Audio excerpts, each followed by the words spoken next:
Hello, this is Rabbi Shlomo Zalman Bregman of the Jewish Executive Learning Network, and in today's short and sweet clip, I'd like to share with you a very cool Devar Torah, a nice little short and sweet one that I bring in my new book on the Parsha, Short and Sweet on the Parsha. Here we go.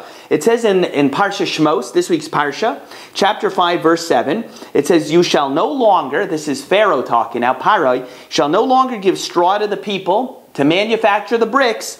Let them gather straw for themselves."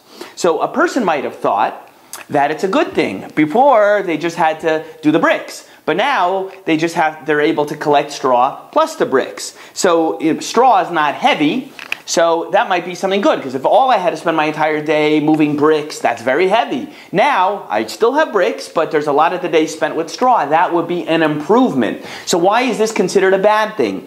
You know who asks this for a kasha? The Vilna Gaon. The Vilna Gaon has a Perush, commentary on the book of Shir HaShirim, Song of Songs.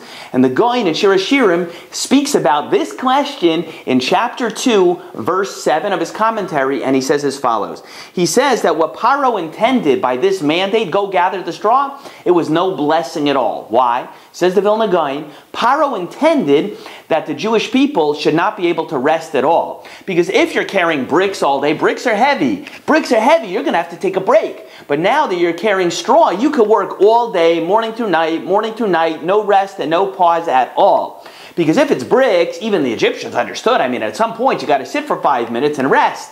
But if it's straw, you could work non-stop. What was wrong with the people stopping? So it says the Gaon that Paro was worried that if the people stop, they're going to reflect, why is this happening to us? Why are we in this predicament? Maybe we're going to do tshuva, and so on and so forth, and things will head in that direction.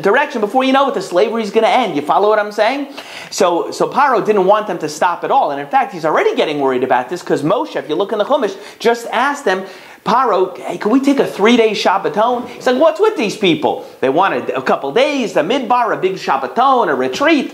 They're going to stop, think, reflect, why are we in this predicament? And then they're going to go do tshuva. They're going to do tshuva. So he says, I don't want them to stop at all, not even in their work days, I don't want them to stop at all. Instead, have them collect straw. Says the Gaon, because it's light, they're never going to stop. And what do you see from here?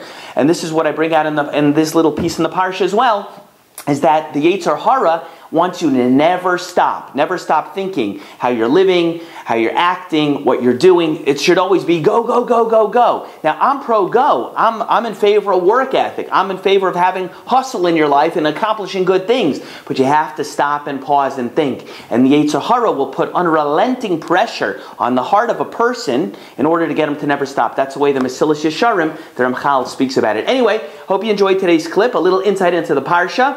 You can find that in the Short and Sweet on the Parsha book. If you'd like to order a copy directly from me, simply send me an email, director@jeln.org, and we will see you the next time. Thanks.